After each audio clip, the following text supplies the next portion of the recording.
Bismillahirrahmanirrahim. Alhamdulillahirabbil alamin wassalatu wassalamu ala asyrafil anbiya'i wal mursalin sayyidina wa maulana Muhammadin wa ala alihi washabihi ajma'in. Amma ba'du. Sahabat beriman yang dirahmati Allah, sebelumnya saya doakan semoga kita semua selalu berada dalam naungan dan bimbingan dari Allah Subhanahu wa taala, senantiasa dalam naungan ridhonya, sehingga kita termasuk dari golongan hamba Allah yang beriman dan bertakwa hingga akhir hayat nanti dan mendapat husnul khatimah. Amin ya rabbal alamin. Pada video kali ini kita akan membahas mengenai satu hal yang kita semua tak mungkin bisa menghindarinya. Seberapapun kuatnya kita, seberapapun kayanya kita, bahkan seberapapun teguhnya agama yang kita anut, tak akan terlepas dari satu hal berikut ini. Datangnya kita tidak inginkan, perginya pun kita tidak tahu kapan, tanpa membedakan agama, suku, keturunan, warna kulit, dan lain-lainnya. Semuanya akan merasakan hal ini, yakni ujian kesulitan dari Allah Subhanahu wa taala untuk kita semua. Mungkin kita pernah mengalami kondisi yang sangat sulit, baik sulit dalam perekonomian, sulit dalam jodoh, rezeki, atau sulit dalam mendapatkan pekerjaan. Dikala kita sedang diberikan ujian kesulitan, kebanyakan yang muncul di pikiran kita adalah rasa kecewa dan mengeluh. Seolah-olah ujian yang diberikan kepada kita ini ujian yang sangat berat. Seolah-olah kesulitan ini hanya terjadi pada kita, sehingga kita memiliki pemikiran bahwasanya Tuhan tidak adil kepada kita. Setelah rasa kecewa dan mengeluh datang kepada kita, lalu pikiran kita akan disibukkan dengan membanding-bandingkan kita terhadap orang lain yang semestinya lebih pantas mendapatkan ujian kesulitan ini. Sebab mungkin kelakuannya yang lebih buruk daripada kita, atau mungkin kita menganggap perbuatannya yang lebih tercela daripada kita. Akan tetapi, kenapa ujian kesulitan ini malah datang kepada kita, sedangkan orang lain yang semestinya pantas menerima ujian kesulitan ini malah terlihat hidupnya cukup enak? Sahabat beriman yang dirahmati Allah, apabila kita sedang mendapatkan ujian dari Allah Subhanahu wa taala, hindarilah untuk sibuk membanding-bandingkan diri dengan orang lain.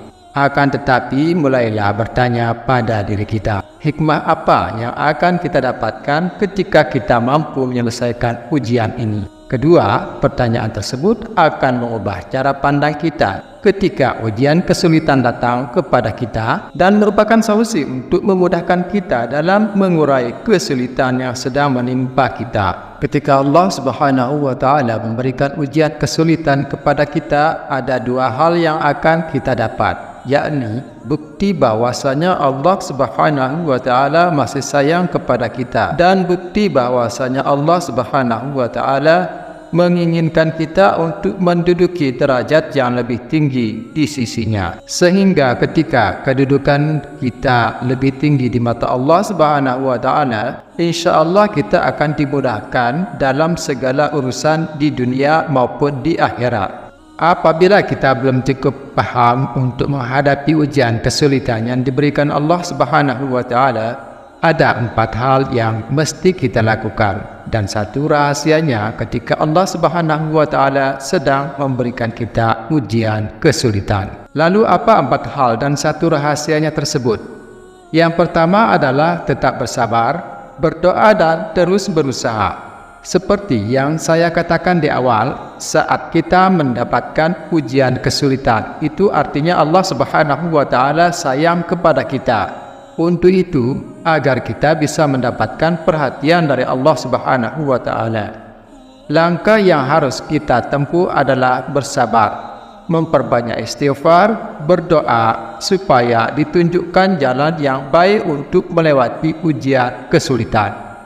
lalu kita wujudkan secara nyata dengan cara berusaha untuk mencari jalan keluarnya. Dan apabila kita sudah mampu melewati ujian kesulitan, itu artinya kita akan jauh lebih terpandang di mata Allah Subhanahu wa Ta'ala. Sebab banyak sekali yang mencari perhatian kepada Allah Subhanahu wa Ta'ala, namun belum tentu orang tersebut bisa diperhatikan oleh Allah Subhanahu wa Ta'ala. Sebagai gambarannya, mungkin bisa kita membuka pintu pikiran dari kita semua. Dulu waktu kita masih sekolah, tentu kita akan berlomba-lomba untuk mendapatkan perhatian dari seorang guru pengajar. Dan untuk mendapat perhatian dari guru-guru kita yang kita inginkan, kita harus mampu menyelesaikan tugas dan juga aktif menjawab pertanyaan-pertanyaan yang diberikan kepada kita. Apabila kita menyelesaikan tugas dan selalu aktif menjawab pertanyaan, barulah kita akan mendapatkan perhatian dari guru tersebut, sehingga kita akan lebih terpandang di mata banyak teman, dan juga kita lebih terpandang di kalangan para guru,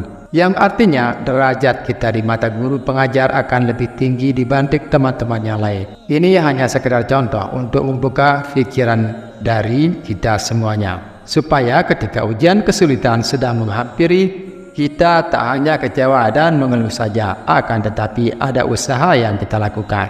Sebab kita akan mendapat imbalan derajat yang lebih tinggi di sisi Allah Subhanahu wa Ta'ala. Yang kedua, tetaplah untuk tersenyum. Banyak yang kita temui ketika ujian kesulitan datang menimpa kepada seseorang. Yang terjadi adalah tubuhnya tidak terurus, badannya terlihat lemas, raut mukanya kusut, lesu, banyak mengeluh, merasa tak ada teman yang mau mengerti, dan lain sebagainya.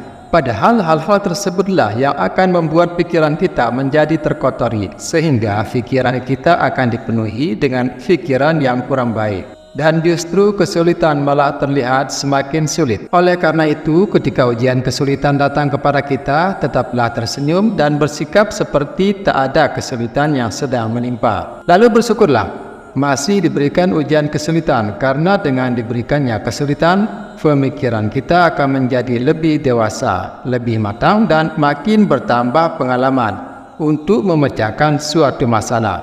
Apabila ada kesulitan yang sama yang sedang terjadi pada kerabat kita yang lain, tersenyum di saat kita tertimpa kesulitan, insya Allah kesulitan tersebut akan terasa ringan, dan kita jauh lebih mudah untuk mendapatkan jalan keluar yang baik, sehingga penyakit yang disebabkan oleh sebab fikiran pun akan jauh dari tubuh kita. Yang ketiga, tetaplah berbaik sangka kepada Allah Subhanahu wa Ta'ala. Perlu kita ingat bahwa Allah Subhanahu wa Ta'ala berdasarkan prasangka dari hambanya. Untuk itu, apabila ujian kesulitan sedang menimpa kita, hindari rasa kecewa, hindari rasa mengeluh, atau bahkan mengatakan Allah Subhanahu wa Ta'ala tidak adil. Sebab rasa yang kita munculkan dalam pikiran maupun lisan, itulah rasa sesungguhnya yang kita alami. Sebab rasa yang kita munculkan dalam pikiran maupun lisan, itulah rasa sesungguhnya yang kita alami, karena prasangka dari kita sendiri. Jadi, ada satu rahasia dari kalimat Allah Subhanahu wa Ta'ala berdasarkan prasangka dari hambanya, yang tidak diketahui banyak orang ketika kita sedang diberikan ujian kesulitan. Dan kita ungkap rahasianya di sini. Rahasianya adalah ketika kita diberikan ujian kesulitan, lalu kita mengeluh, kecewa, merasa bahwa Allah Subhanahu wa Ta'ala tidak adil kepada kita, maka itulah yang akan terjadi kepada kita, yakni kita akan terus mendapatkan kekecewaan. Kita akan terus mendapatkan keluhan dari diri kita, dan kita akan terus merasa tidak mendapatkan keadilan. Kenapa? Karena hal itulah, pemikiran-pemikiran itulah yang sebetulnya saudaraku semuanya minta kepada Allah Subhanahu wa Ta'ala. Jadi doa atau pemikiran kita ketika sedang mendapatkan ujian kesulitan, insya Allah akan jauh lebih manjur untuk dikabulkan Allah Subhanahu wa Ta'ala. Untuk itu, ketika diberikan ujian kesulitan, berdoalah yang baik. Saya katakan di sini, doa kita insya Allah jauh lebih manjur untuk dikabulkan. Berprasangka baik seperti yang bagaimana? Setidaknya kita berdoa supaya kesulitan ini segera diberikan jalan keluar, dan setelah mampu menyelesaikan kesulitan, kita berdoa supaya diberikan kemudahan dalam hal kerezekian, mendapatkan pasangan, mendapatkan pekerjaan dan lain sebagainya. Sesuai dengan keinginan kita semuanya. InsyaAllah Allah Subhanahu wa Ta'ala akan memberikan apa yang akan kita inginkan ketika kita mampu berprasangka yang baik kepada Allah di saat sedang diberikan kesulitan. Itulah satu rahasia besar yang tidak banyak diketahui ketika ujian kesulitan sedang menimpa kita. Kemudian yang keempat, yakinlah bahwa di balik kesulitan ada kemudahan. Kalau saya mengibaratkan, tidak ada satu rumah pun yang tanpa pintu. Itu artinya tidak ada masalah pun yang tanpa ada solusinya. Dalam hal ini Allah Subhanahu wa Ta'ala selalu membuka jalan keluar seluas-luasnya bagi hambanya yang sedang diberikan ujian kesulitan.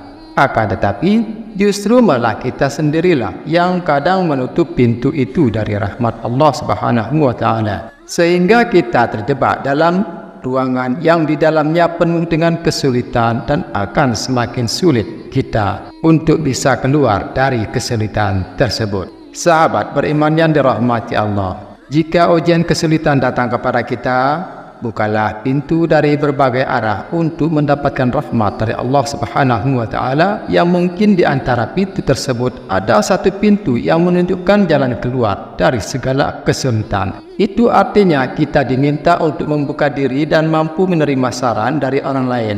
Apabila kita sedang mengalami kesulitan, siapa tahu dari beberapa saran orang lain tersebut ada rahmat Allah Subhanahu wa Ta'ala yang diberikan kepada salah seorang yang ditunjuk Allah Subhanahu wa Ta'ala untuk lepas dari kesulitan yang menimpa kita. Dan insyaAllah di balik kesulitan yang menimpa kita ada kemudahan dan hikmah yang mampu kita petik dan pelajari untuk diharapkan pada kehidupan masa mendatang. Karena dalam surat Al-Insyirah ayat 5-6 Allah Subhanahu wa Ta'ala sudah menegaskan sampai 2 kali, fa inna ma'al usri yusran, inna ma'al usri yusra, yang artinya karena sesungguhnya sesudah kesulitan itu ada kemudahan. Sesungguhnya sesudah kesulitan itu ada kemudahan. Sengaja dalam ayat ini dipertegas supaya kita tidak perlu ragu akan janji Allah Subhanahu wa Ta'ala, yang mana ketika ujian kesulitan datang kepada kita, maka Allah Subhanahu wa Ta'ala menjanjikan